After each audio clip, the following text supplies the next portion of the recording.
بسم اللہ الرحمن الرحیم. اسٹوڈنٹ، آج ہم جس ٹاپک پہ بات کریں گے وہ ہے جی پاکستان کی فارن پالیسی. لیکن ہمارے پاس جو اس وقت ایرا ہے وہ ہے جی ذوالفقار علی بھٹو ایرا. ہم ذوالفقار علی بھٹو ایرا کے بارے میں ہم بات کریں گے. ویسے تو ذوالفقار علی بھٹو کا ایرا جو ہے وہ دسمبر 1971 کے لاسٹ میں شروع ہو گیا، لیکن آفیشیلی یہ ایرا 1972 سے 1977 کا ہی کنسیڈر کیا جاتا ہے. آپ دیکھ رہے ہیں آپ نالج بینک اور میں ہوں امجد عطا. سب سے پہلے ہم بھٹو صاحب کی بریفلی ہسٹری، لیکن ان کی وہ ہسٹری جو کہ پولیٹیکل بیس ہسٹری، ہم اس پہ بات کریں گے. ویسے تو بھٹو صاحب کا پولیٹیکل کیریئر جو ہے اسکندر مرزا دور میں شروع ہو گیا تھا، لیکن آفیشیلی انہوں نے جب اپنی پارٹی بنائی تھی 1967 میں، جب انہوں نے ایوب خان صاحب سے اختلاف کرتے ہوئے ریزائن دیا تھا اور اپنی پارٹی بنائی تھی. پارٹی کا نام پاکستان پیپلز پارٹی، اور یہ فرسٹ چیئرمین تھے جی پاکستان پیپلز پارٹی کے. بھٹو صاحب سے لے کر آج تک پاکستان پیپلز پارٹی کا چیئرمین جو ہے نا وہ بھٹو فیملی سے ہی رہا ہے، سوائے ایک شارٹ ٹینیور جب 2002 میں مشرف ایرا میں جب الیکشن ہوا تھا تو اس وقت جو ہے انہوں نے P Pakistan Peoples Party Parliamentarian group بنایا تھا، تو اس میں انہوں نے بنا چینج کر دیا تھا. مختوم صاحب لے کر آئے تھے، ادروائز ہمیشہ بھٹو فیملی کے اندر ہی تھا. انہوں نے فوکس کیا جی الٹریسی پر، ایکول رائٹس فار ویمن پہ، separation of executive from the judiciary. یہ کے بڑے اچھے کام تھے. نیشنل اسمبلی سے انہوں نے ایڈریس کیا اور بتایا جی پاکستان کو کون کون سے چیلنجز ہیں. کرپشن تھی پاکستان میں، exploitation of the basic rights تھے. اچھا، آزاد کشمیر کے ایشو چل رہے تھے. امریکن انفلوئنس پاکستان میں بہت زیادہ تھی، شروع سے ہی پاکستان میں یہ چیزیں یہ رہی ہے. تو پیپلز پارٹی کا جو سلوگن تھا وہ تھا جی روٹی کپڑا اور مکان، اور آج تک پیپلز پارٹی اس سلوگن سے باہر نہیں نکل سکی، اور آج بھی ان کے پاس اس کے علاوہ کوئی اور سلوگن نہیں. بھٹو صاحب کا ریجن جی 1972 میں بہت سیریس چیلنجز تھے جی. اچھا، اس کے بعد جی انہوں نے پولیٹیکل انیشیٹ لیے، کچھ میجرز کیے. اکنامک پہ انہوں نے زور دیا، اکنامکس کے بارے میں انہوں نے بڑا اچھا کام کیا. اس کے بعد جی social position of the country, اس میں انہوں نے بڑی ریفارمز بھی لے کر آئے. مارچ 7 1977 انہوں نے ملک میں ری الیکشن کروائے اور یہ دوبارہ اسمبلی میں یہ الیکشن جیت گئے. لیکن اس وقت جو اپوزیشن تھی اس نے اس وکٹری کو ماننے سے انکار کر دیا، اور انہوں نے کہا کہ جی یہ اس میں ریگنگ ہوئی ہے.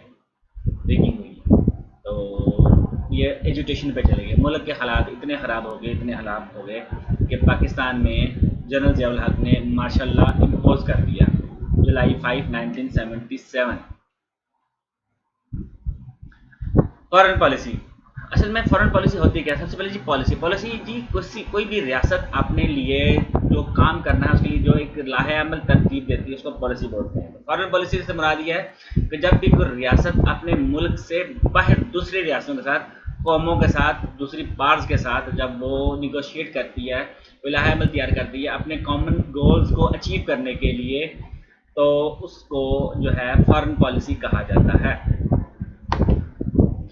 بھٹو صاحب جب اقتدار میں آئے تو سب سے پہلا جو ایشو تھا وہ تھا جی 71 کی وار کے بعد کے حالات، تو انتہائی خراب حالات تھے. تو جولائی 1972 میں شملہ ایگریمنٹ ہوا، جس پر انڈیا اور پاکستان کے حکمرانوں نے سائن کی. انڈیا کی طرف سے ان کی female prime minister Mrs Indira Gandhi, اور پاکستان کی طرف سے زیڈ اے بھٹو، ذوالفقار علی بھٹو جو کہ اس وقت پریزیڈنٹ پاکستان ہے، انہوں نے سائن کیے تھے. اس ایگریمنٹ کا مقصد یہ تھا کہ جب پیسفل سیٹلمنٹ ہوگی دونوں کنٹریز میں. 71 کی وار کے بعد جو سچویشن تھی اس کے بارے میں جو ہے نا پیسفل سیٹلمنٹ ہوگی، اور دونوں کنٹریز جو ہے نا وہ اپنے حالات ٹھیک کرنے کی کوشش کریں گی. کچھ گائیڈ لائنس اس ایگریمنٹ کی ہوئی، وہ یہ ہے کہ تمام ڈسپیوٹس جو ہے نا وہ بائی لیٹرل ڈائلاگس کے ذریعے میں ریزالو کیے جائیں گے. آج بھی انڈیا جو ہے جب بھی انٹرنیشنل کوئی کمیونٹی انٹرفیئرنس کرنے کی کوشش کرتی ہے تو وہ انڈیا یہی کہتا ہے جی بائی لیٹرلزم پہ ہم بات کریں گے پاکستان سے، کسی تھرڈ پارٹی کو انٹر ہونے کی ضرورت نہیں ہے. The linkage built on peoples to people interaction, لوگوں کے ساتھ ملنا، اس سے بہت زیادہ فائدہ ہوتا ہے. یہ کام شروع کیا گیا کہ جی عوام کو آپس میں ملنے دیا جائے.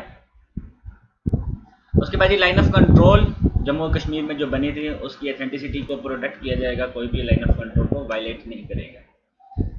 کانسٹیٹیوشنل ریفارمز، اچھا ویسے کانسٹیٹیوشنل ریفارم جو ہے نا ڈائریکٹلی فارن پالیسی کا حصہ نہیں ہے، لیکن اس وقت چونکہ پاکستان میں کانسٹیٹیوشن ہی نہیں تھا تو پاکستان ایسا کوئی کانسٹیٹیوشن نہیں بنا سکتا تھا جس میں انٹرنیشنل ہمیں جس میں انٹرفیرنس ہو یا ہمیں کوئی دباؤ ڈالا جائے یا پاکستان کے ساتھ کوئی ایسا ایگریمنٹ کیا جائے۔ تو پاکستان نے ایسا کانسٹیٹیوشن بنایا جو فارن پالیسی کے ساتھ مرج ہو جائے۔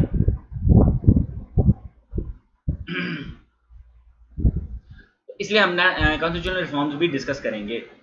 تو 1973 کا ڈرافٹ جو ہے پاکستان میں وہ اپرووڈ ہوگا جی اپریل 10 1973۔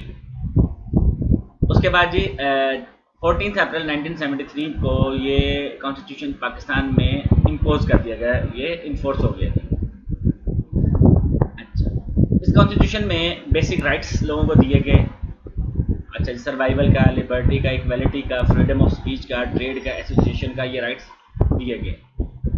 تو پاکستان کی ہسٹری میں فرسٹ ٹائم یہ کانسٹیٹیوشن ایسا تھا جو جس میں 2 ہاؤسز تھے، ورنہ اس سے پہلے جو کانسٹیٹیوشن پاکستان میں بنے تھے وہ سنگل ہاؤس کا تھا، یعنی کہ صرف نیشنل اسمبلی تھی۔ اس میں نیشنل اسمبلی کے ساتھ ساتھ سینیٹ کو بھی قائم کیا گیا اور سینیٹ کا ادارہ پاکستان میں اس وقت قائم کر دیا گیا، اس سے پہلے نہیں تھا۔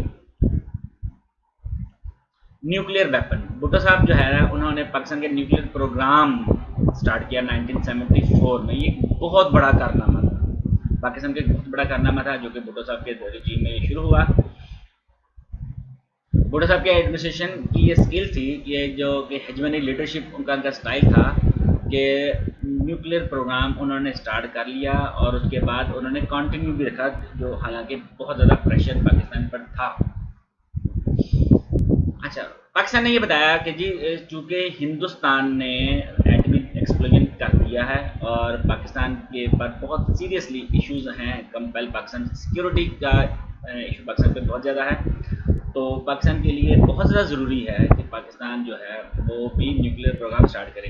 ہندوستان نے نیوکلیئر جو ڈیوائس اس وقت چلائی تھی یا جو ٹیسٹ کی تھی وہ پوکھران علاقے پر کی تھی۔ دنیا نے بے شمار ہم پہ ریسٹرکشن لگانے کی کوشش کی، انکلوڈنگ انڈیا، دوسرے لوگ بھی، لیکن یہ پروگرام ہمارے پاکستان کا چلتا رہا۔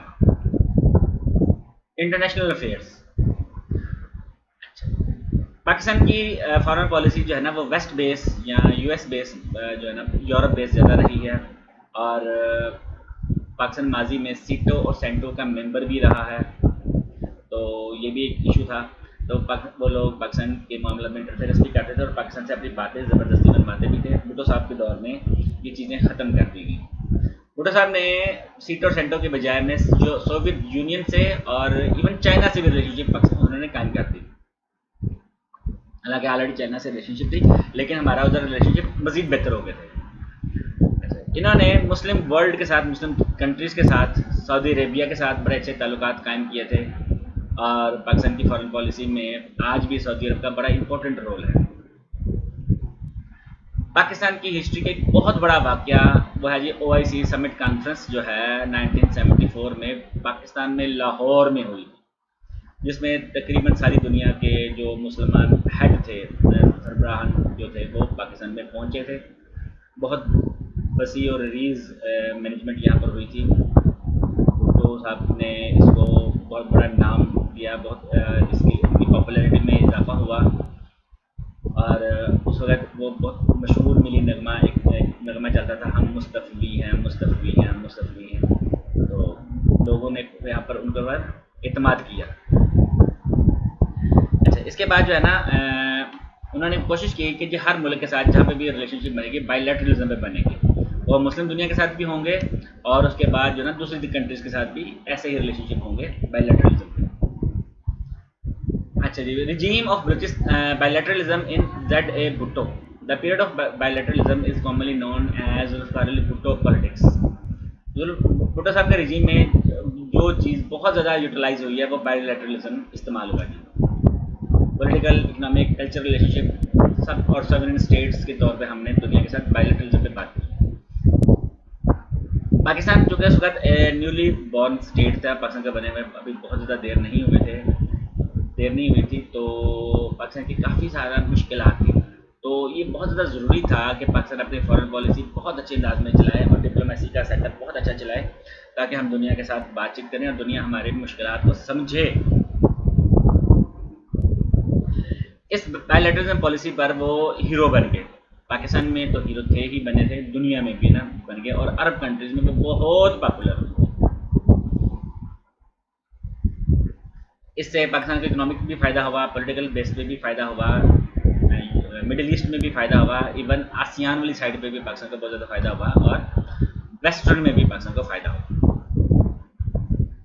بھٹو صاحب نے فارن پالیسی جو ہے نا وہ پیراڈائم شفٹ کر دی، پیراڈائم شفٹ یعنی کہ ہم نے ویسٹ پر انحصار کرنے کی بجائے جو ہے نا سوویت یونین اور چائنا کے ساتھ ریلیشن شپ بنایا، اور ہم نے بیلنسڈ اپنی فارن پالیسی کا آغاز کر دیا۔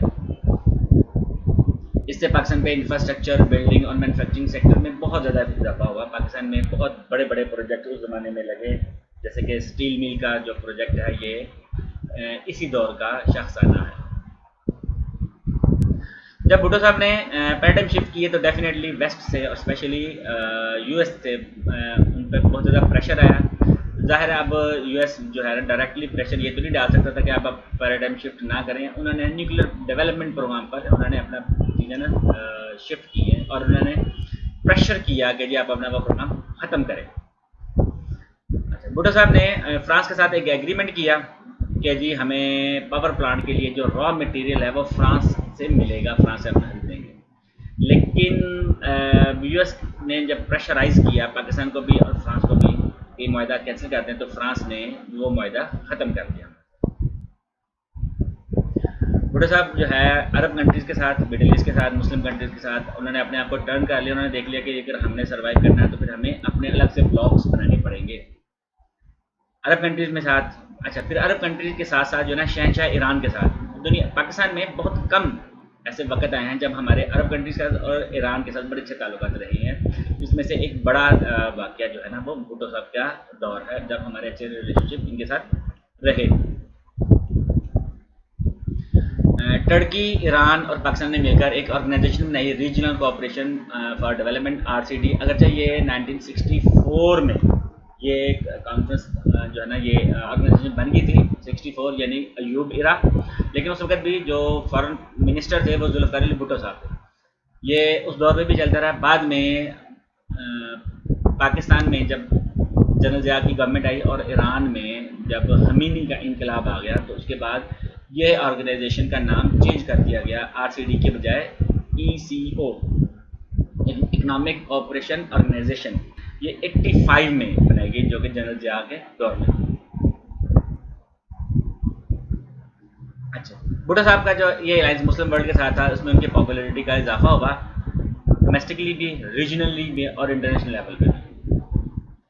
انہوں نے اپنے ملک کے لیے بڑا کام کیا، مسلم لیڈرشپ کو جوائن کیا، مسلم لیڈرشپ کو جوائن کر کے نیا سیٹ اپ بنانے کی کوشش کی، اور کیپٹلسٹ سسٹم کے خلاف کام کرنے کی انہوں نے کوشش کی، جو کہ بھٹو صاحب کے بڑے گناہوں میں سے ایک گناہ کنسیڈر کیا جاتا ہے۔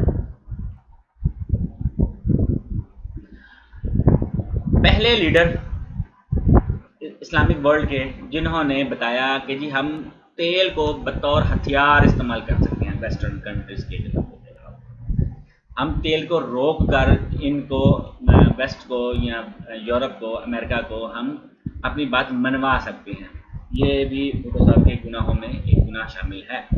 تو اسٹوڈنٹ، اس طرح کی مزید اچھی ویڈیو کو جاننے کے لیے آپ ہمارے ساتھ قائم رکھیے گا، چینل کو سبسکرائب کریں۔ بہت شکریہ، تھینک یو ویری مچ، اللہ حافظ، پاکستان زندہ باد۔